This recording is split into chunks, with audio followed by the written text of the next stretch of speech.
লক্ষ্মীপুর জেলার সাধারণ ও নিম্ন আয়ের মানুষের চিকিৎসার প্রধান ভরসাস্থল লক্ষ্মীপুর সদর হাসপাতাল।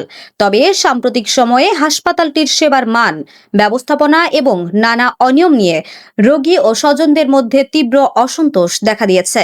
অনেকের অভিযোগ, চিকিৎসা সেবা পাওয়ার আশায় হাসপাতালে এলেও কাঙ্ক্ষিত সেবা না পেয়ে ভোগান্তির শিকার হতে হচ্ছে প্রতিনিয়ত।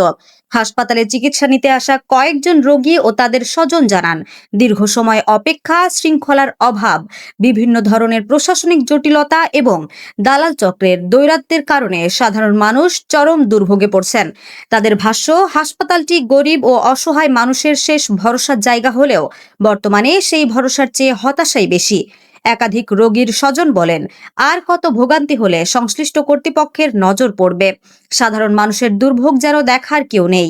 কেউ কেউ অভিযোগ করে বলেন, যারা সিদ্ধান্ত নেন তারা নিজেরা এই হাসপাতালে চিকিৎসা নেন না। যদি নিতে হতো তাহলে হয়তো অনেক আগে হাসপাতালের নানা সমস্যা সমাধান করা হতো। স্থানীয়দের অভিযোগ, হাসপাতালের ব্যবস্থাপনায় দীর্ঘদিন ধরেই শৃঙ্খলার অভাব রয়েছে।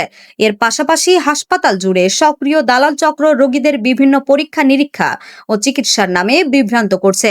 এতে অনেক অসহায় রোগী অতিরিক্ত অর্থ ব্যয় করে আর্থিকভাবে ক্ষতিগ্রস্ত হচ্ছেন।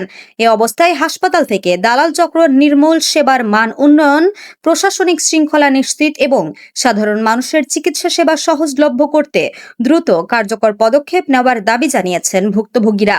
একই সঙ্গে লক্ষ্মীপুরের ক্রমবর্ধমান জনসংখ্যার কথা বিবেচনা করে নতুন হাসপাতাল চালুরও জোর দাবি জানিয়েছেন স্থানীয় বাসিন্দারা। HM Expert B500 CWR স্বাধীনতার সুবর্ণ জয়ন্তীতে নতুন বাংলাদেশ গড়ার প্রত্যয়। HM Steel,